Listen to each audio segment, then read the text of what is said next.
हुआ था। उनके लाल रंग के बाल थे और नीला शरीर था। जोर जोर से रुदन कर रहे थे तो ब्रह्मा ने कहा कि अरे पुत्र, आप रुदन न करो, अभी हम आपकी इच्छा ही पूरी कर देते हैं और आप का नाम आज से रुद्र पड़ेगा। बोले रुद्र भगवान की जय हो। रुद्र जी ने ब्रह्मा जी से पूछा कि हमारे लिए आदेश क्या है, हमें क्या करना चाहिए। ब्रह्मदेव ने कहा कि हमारा यही आदेश है कि आप सृष्टि करिए। रुद्र ने कहा कि हमें सृष्टि तो करना है, अच्छी बात है, करेंगे। भगवान शिव ने भूत प्रेत शाकनी डाकनी का सृष्टि करना शुरू कर दिया।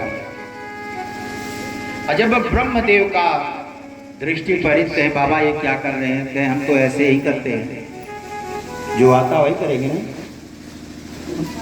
आइए। और भगवान ने कहा हम तो ऐसे ही करते हैं।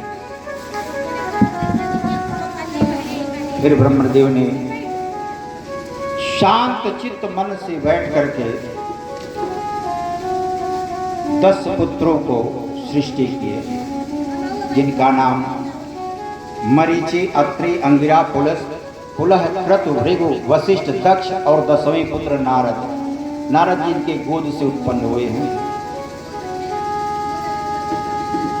फिर ब्रह्मा जी ने एक सुंदर कन्या को उत्पन्न किया जिसका नाम सरस्वती। सरस्वती इतनी कोमल त्वचा, खूबसूरती किया कि ब्रह्मदेव मोहित हो गए। मरीचि इत्यादि पुत्रों को समझाने के बाद ब्रह्मदेव ने लज्जा अपनी शरीर का त्याग किया, उस शरीर को हवा में उड़ा करके कुहरे के रूप में प्रकट कर दिए। सर्दियों में जो कुहरा पड़ता है ये ब्रह्मदेव का शरीर ही है। लज्जा पाप। इस प्रकार विदुर जी फिर कहे कि मैत्री जी से, हे भगवान, क्या ब्रह्मदेव तो सृष्टि के रचयिता है, समस्त पालनहार है और उनकी मति ऐसी हो गई थी। फिर ब्रह्मदेव ने सोच करके ओमकार प्रकट किए, कुशड़ा प्रकट किए, त्वचा से गायत्री प्रकट हुई और मांस से त्रिपुष्ट हुए, स्नायु से अनुष्टुप हुए, स्त्री से जगत हुए, मज्जा से पंक्ति हुई, बृहद छंद से उत्पन्न कर दिए। ऐसे से करके उन्होंने सबको उत्पन्न किया। फिर ब्रह्मा जी सोच रहे थे कि उनके शरीर का अचानक 2 भाग हो गया। बाएं भाग से एक कन्या उत्पन्न हुई जिसका नाम शत्रुपा है और दाहिने भाग से मनु जी उत्पन्न हुए। तभी से स्त्री पुरुष के सृष्टि का पालन हो रहा है, चिंता हो रहा है। महाराज मनु ने ब्रह्मा जी से कहा कि आप मेरे सृष्टिकर्ता हैं, रचयिता हैं, आप ही से हमारा उत्पन्न हुआ है, आदेश करिए कि हमें क्या करना है। ब्रह्मा जी प्रसन्न हो गए। ऐ पदापच, आप सृष्टि करिए अपनी इस भार्या के साथ।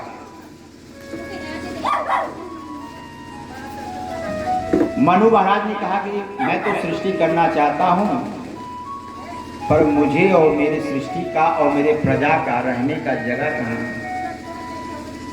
पृथ्वी को तो विराट पाताल में लेके चला गया। ब्रह्मदेव सोच ही रहे थे कि उनको अचानक नासिका से छींक आ गई और उस नासिका से एक देखते देखते ब्रह का रूप एक अवतार हो गए, देखते देखते पर्वताकार हो गया, हाथी के समान।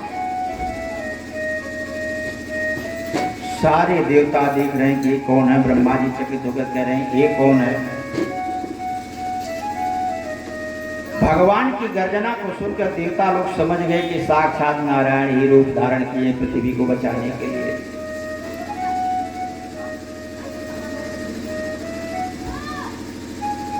अपने दाहिने पैर से समुद्र के जल को चीरते हुए और नासिका से सूंघते हुए भगवान वराह ने पृथ्वी का पता लगा लिया। रसातल में लेके गया था हिरणाक्ष। तो भगवान वराह वहां पहुंचते हैं, रसातल में जाकर के पृथ्वी को उठा के लाते हैं और रास्ते में ही हिरणाक्ष भगवान को देख लेता है। कहता है तनिक ठहरो, तुम तो छलिए आओ, चोर हो, जो चोरी से लेके जा रहे हो, तनिक ठहरो। तो भगवान ने कहा कि हाँ, आप तो ग्राम सिंह हैं। देखिए, किसी को कह दीजिए कि आप कुत्ता है तो परेशान हो जाएगा, और कह दीजिए ग्राम सिंह है, खुश हो जाएगा। अगर गाली भी देना हो तो संस्कृत में दीजिए। किसी को कह दीजिए जानवर है तो नाराज हो जाएगा, और किसी को कह दीजिए आप शेर हैं, प्रसन्न हो जाएगा। है तो जानवर ही, लेकिन भाषा बदल गई। इसी तरह से अनुमोद विरोध होता रहा हिरणाक्ष और भगवान में। दोनों में घनघोर युद्ध हुआ। युद्ध होने के बाद भगवान ने अपने एक ही हाथ से हिरणाक्ष का वध कर दिया। और जब हिरणाक्ष धरती पे गिरा था ना, तो देवताओं ने डरवश भगवान की स्तुति भी नहीं कर रहे कि हिरणाक्ष की आंखें खुली है, कहीं उठ के बैठ नहीं जाएगा, और बैठ जाएगा तो हमारा खैर ही नहीं है। ऐसा स्तुति कर रहे हैं कि इसमें भगवान का हिरणाक्ष का दोनों हो रहा है।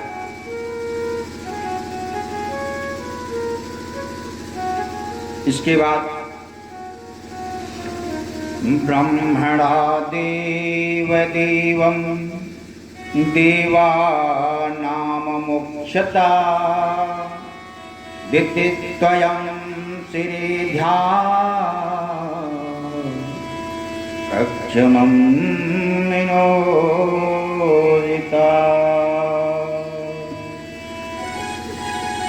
जय श्री राम।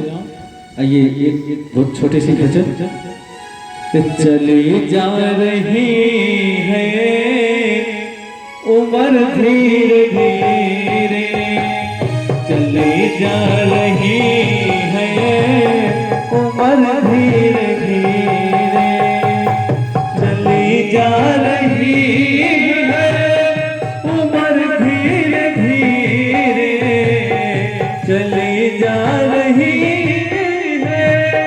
उम्र धीरे धीरे, लेकिन जो करते रहोगे भजन धीरे धीरे, जो करते रहोगे भजन धीरे धीरे।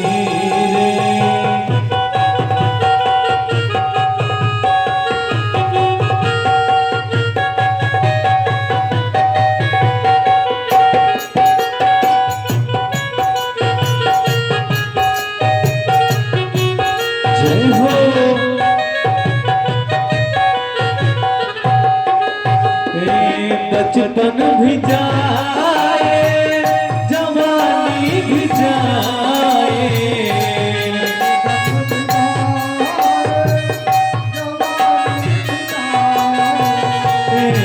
बचपन भी जाए जवानी भी जाए, बुढ़ापे का होगा असर धीरे, बुढ़ापे का होगा असर धीरे धीरे।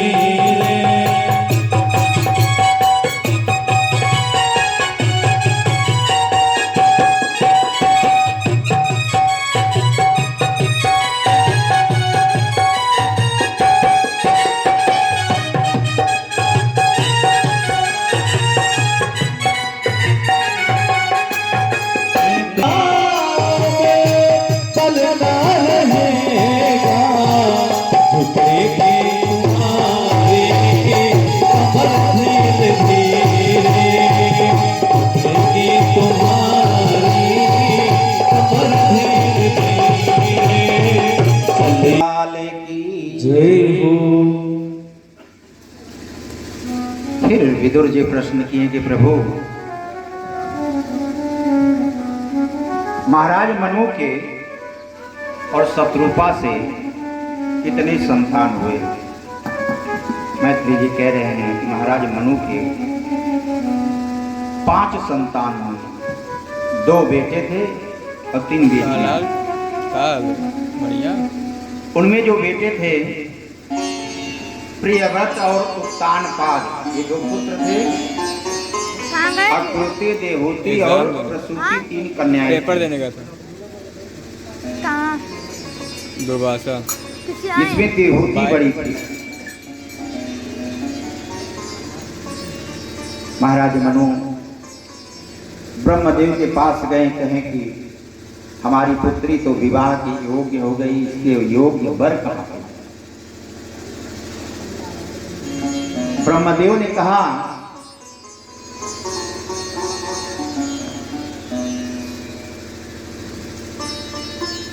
कि आपके पुत्री के योग्य महर्षि कश्यप हैं, कर्दम जी।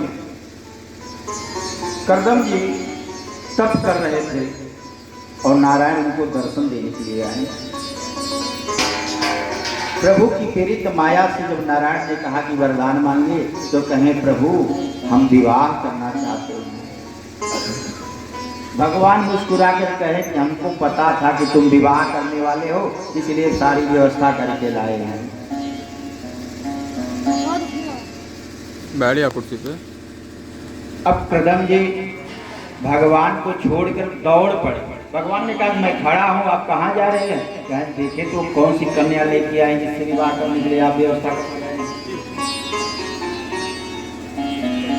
भगवान ने कहा कि कन्या अभी नहीं आई है, समय आने पे आ जाएगी, और आप वरदान तो मांगिए। कहें प्रभु मुझे आप जैसा पुत्र चाहिए। भगवान ने तथास्तु कर करके कहा कि आप ही के घर में पुत्र के रूप में उत्पन्न हुआ, वो अंतर्धान हो गए। भगवान मैया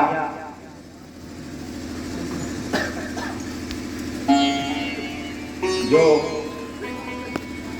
महर्षि कश्यप के विवाह के लिए प्रेरित करके, उन्होंने जब अपने आश्रम को चले तो जाते हैं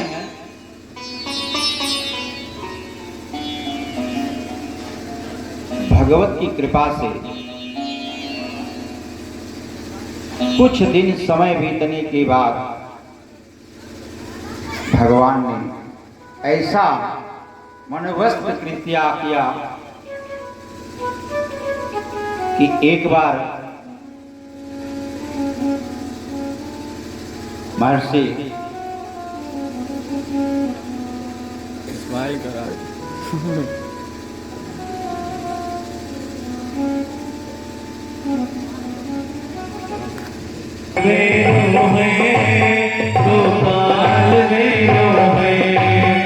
श्री बाके बिहारी नंदलाल मेरो है।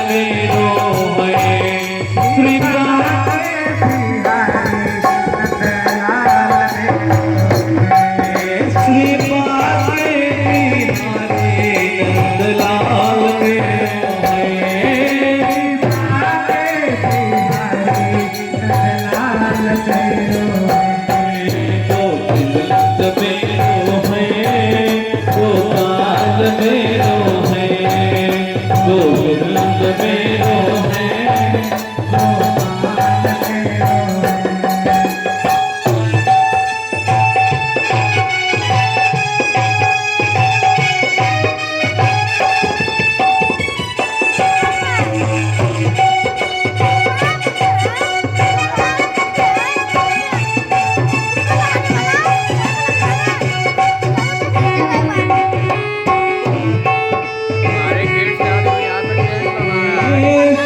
बाके बिहारी नंदलाल मेरो है। नंदलाल मेरो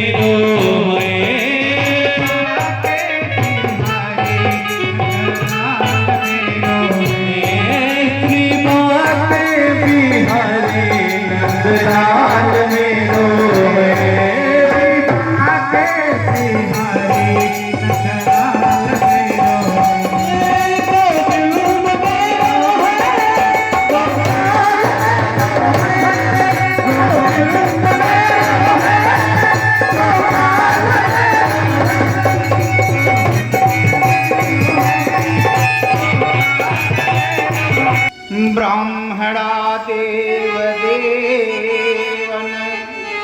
देवानामुख्यता दितेर्यदाख्यभासत्यं मरीचं कश्यपं पति। एक बार मैया दिति ने अपने पति से शाम की वेला पुत्र प्राप्ति की इच्छा की। उस समय महर्षि कश्यप ने खीर की आहुति दे रहे थे, अग्निहोत्री करके संध्या करा रहे थे। देखिए, जिसको कहते हैं गोधूल का वेला, ऐसे समय में न तो भोजन करना चाहिए, न शयन करना चाहिए, न तो सांसारिक क्रिया में रहना चाहिए। अगर कोई असमर्थ असहाय भी है तो उसको भी उठा के बैठा दीजिए, शयन नहीं करना चाहिए, क्योंकि शाम को वेला में भगवान शिव अपने रुद्र को लेकर के विचरण करते हैं। ऐसे समय में माता दिति ने गर्भ धारण करने की इच्छा की। महर्षि कश्यप समझाने लगे कि देवी यह समय उचित नहीं है, पर मानी ही जिद करके बैठ गए। नहीं, विधाता की इच्छा समझ करके महर्षि कश्यप ने उनके मनोरथ को पूर्ण किया। तत्पश्चात एसं घोरतमा वेला घोराणां घोरदर्शना चरित्यं यस्याम भूतानि भूतेशानुचराचरणे। मैया को अतिशय लज्जा आई और वह महर्षि कृदम ने मैया को कहा कि ऐसी बेला में आप संतान को ग्रहण किए हैं, इसलिए आपके कोख से राक्षस ही उत्पन्न होगा। गोधूलिया के बेला में यदि कोई गर्भ धारण करेगा तो राक्षस निश्चित ही उत्पन्न होगा और इसका वध भगवान के हाथ से होगा। अपने पुत्र के मोह में माता दिति ने 100 वर्ष तक अपनी संतान को कभी जन्म ही नहीं दिया। अपायत्य यदात्मस्ते दोषां होतिकादुत मंत्य देशाकृते चारे देवानां चक्तिले। कोई आ नहीं, रविवार चले जा रहे। तुम्हारा चित्त कमलवास के स्मलीन था, उसी समय भी ठीक नहीं था। ऐसे अमंगल कारणे अमंगल वेला पे नहीं करना चाहिए। माता भयभीत हो गई और 100 वर्ष तक जन्म ही नहीं लिया।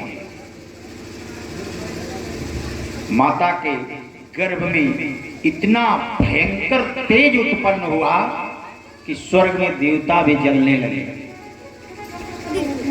और देवता जब जलने लगे ना तो भागे भागे ब्रह्मलोक में गए। ब्रह्मा जी से पूछेंगे, महाराज हम तो जल रहे हैं, ये उत्पत्ति कहाँ से हुई? ब्रह्मा ने ध्यान लगा के देखा, कहा देवता आप घबराइए मत, भयभीत ना होइए। नहीं लगा इसलिए देखो कोई आ नहीं रहा, सब लोग श्री हरि इसका उपाय अवश्य करेंगे। ये दिति मैया के गर्भ में हिरण्याक्ष और हिरण्यकश्यपी 2 राक्षस पनपे।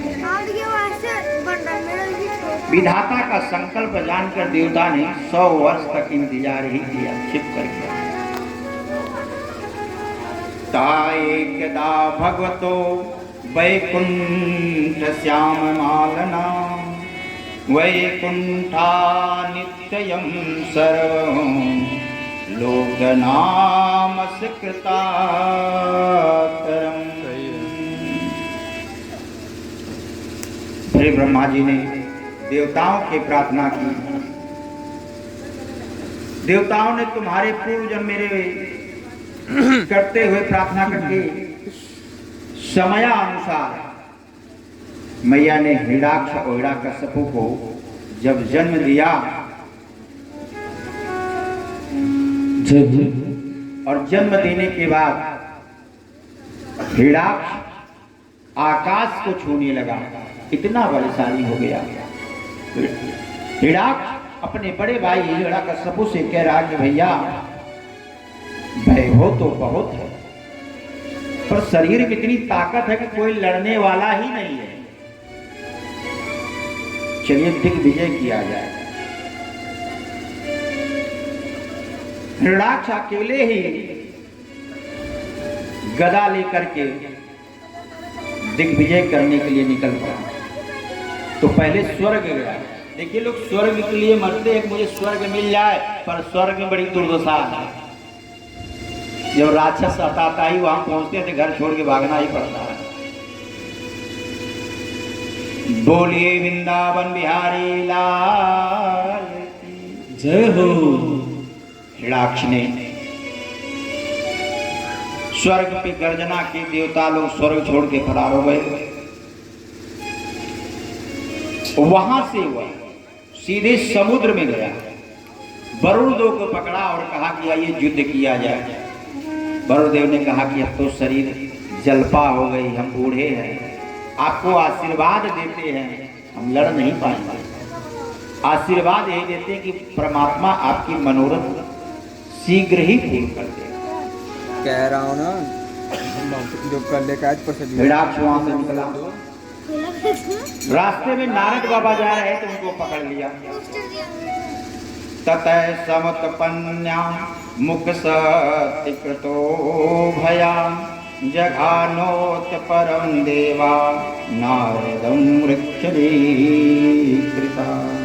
क्या नारद जी ये तमूड़ा लेकर के कहाँ जा रहे हैं? श्रीमन नारायण करते हैं। अरे सिर्फ श्रीमन नारायण ही करते हैं, कुछ लड़ना भी जानते हैं। नारद जी ने कहा कि बच्चा मैं तो ठहरा बाबा, अब बाबा लोग लड़ते नहीं हैं, लड़ाते हैं। हम तो नहीं लड़ेंगे, लेकिन तुम्हें लड़ने का उपाय भी बता देंगे। अब नारद जी के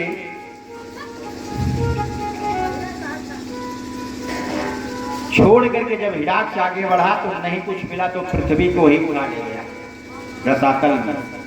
आज जब पृथ्वी को उठा के ले गया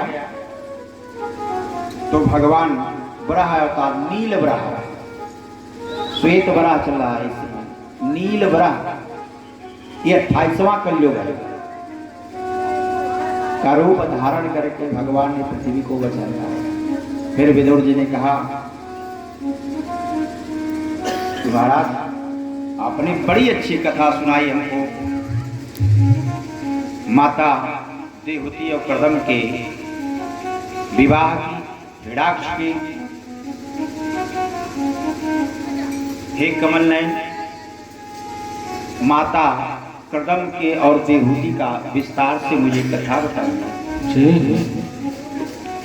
प्रत्या भयम स्थितो साध्वे पतिंजं ग्रतिको विदा नित्याचार्य प्रीत्याय भवानी ते भवमृता। समय आने के बाद मैत्री जी विदुर जी से कहते हैं कि समय जब आया तो भगवान ने आशीर्वाद तो दिया ही था। महाराज मनु शत्रुपा और अपनी पुत्री देवहूति को लेकर के महर्षि कर्दम के आश्रम में गए। कर्दम जी ने यथोचित सम्मान स्वागत किया। कहे प्रभु आपका आगमन कैसे हुआ? मनु महाराज कहें कि पिता ब्रह्मा के आदेशानुसार हमारी पुत्री विवाह योग्य हो गई है, इसको लेके आए हैं आपसे विवाह करने के लिए। भगवान की कृपा जब होती है ना, कर्दम जी देखिए इस समय कहते हैं रामचरितमानस में एक चौपाई आती है कि मैं देखूं तुम नाय गिरधय दृष्टि अपार। ये संपाति कह रहा था जामो तो हनुमान जी और बंदरों वगैरह से कि मैं इस पार बैठे बैठे उस पार लंका में जानकी को देख रहा हूं, अशोक वाटिका में बैठी है। हनुमान जी गदगद हो गए कि कुछ तो खबर लग गया, पक्का हो गया कि जानकी वहां है। अब कहा गिद्ध की दृष्टि अपार होती है, उसमें इन्होंने दिया है कि जिस व्यक्ति की पदवी जितनी बड़ी हो जाती है ना, उसकी दृष्टि उतनी ही गंदी हो जाती है। अगर वो सत्मार्ग पे नहीं है तो भ्रष्ट हो जाएगा। अन्न शुद्ध होना चाहिए, आहार विहार शुद्ध होना चाहिए, वाणी शुद्ध होना चाहिए, और कम से कम किसी का अपमान नहीं करना चाहिए। जो चीज मुझे अपने आप को अच्छा नहीं लग रहा है, तो दूसरों से क्या उम्मीद करेंगे दूसरों को अच्छा लगेगा। और कृदम जी परीक्षण कर रहे हैं। जैसे इस समय लड़कियां देखी जाती हैं ना, बताइए, जिससे हमारा वंश वृद्धि होता है, जिससे हमारे घर परिवार की हमारी सेवा होती है, वो पसंद करने की चीज है। परमात्मा तो पसंद करके भेज ही दिए हैं, हम कौन होते हैं पसंद करने वाले, पर वो पसंद किया जाता है। किसी सम्मानित लड़की को अगर 2 बार देख करके छोड़ दिया जाए ना, तो उसके अंदर घुटन सी होने लगेगी। भगवान कृदम ऋषि भी परीक्षण कर रहे हैं। 3 आसन लगाए हैं और तीनों आसन पे एक मनु महाराज को बैठा दिए और एक शत्रुपा जी को बैठा दिए और एक आसन माता देवहूति के लिए रखे थे। मनु महाराज ने कहा कि इतने वैभव शक्तिशाली तपस्वी महंत हैं, इनका बिछाया हुआ आसन यदि हम ग्रहण करेंगे तो पाप लगेगा, पर इनसे हम अपनी कन्या का विवाह करने के लिए ला रहे हैं और आए हैं, इस हिसाब से हमारे ये पुत्र हो गए। तो अगर आसन लगाए हैं तो हम इस आसन को जरूर ग्रहण करेंगे। मनु महाराज उस आसन पे बैठ गए। जब मनु महाराज जगह बैठ गए तो शत्रुपा जी आसन को प्रणाम करके उस पर बैठ गए और कृदम जी देवहूति को ही देख रहे हैं, देवती मैया कृदम जी को देख रही हैं। और देख करके ना देवती मैया ने कहा कि अगर इस आसन को स्वीकार न करें तो इनका अपमान है, और पति देव अगर आसन लगाए हैं और बैठ जाएं तो पाप है। अच्छा, माताएं से अनुरोध है, ये बताइए कितने लोग पति से आसन लगवाते हैं? अक्सर लगवाती हैं, अक्सर पाप करती हैं। अरे कहते हैं ऐसी सुनती हो, जरा चादर बिछाओ, तो कहते हैं पप्पू के पापा, हम तो पप्पू को दूध पिला रहे, जरा आप ही बिछा दीजिए। यहाँ देखिए, इस कथा से ज्ञान लीजिए। माता देवहूति ने कहा कि पति का बिछाया हुआ आसन है, इसको इस पे अगर बैठ जाएंगे तो पाप।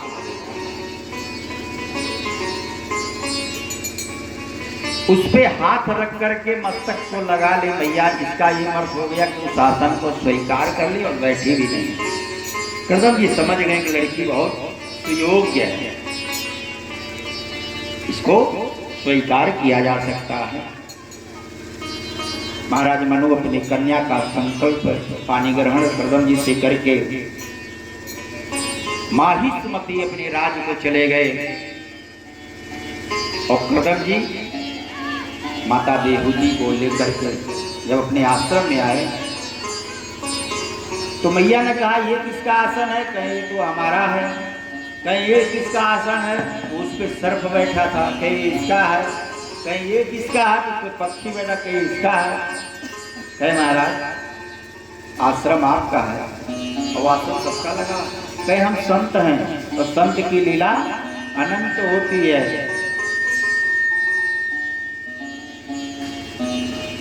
जय हो, कहना है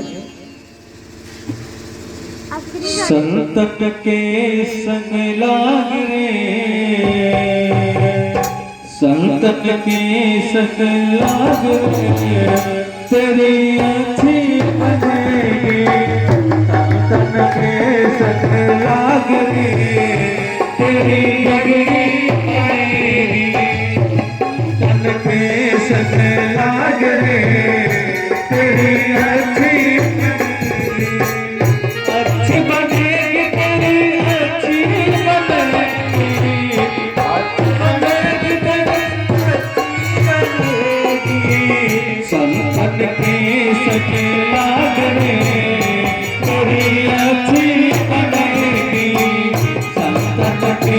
बदला दे तेरी आते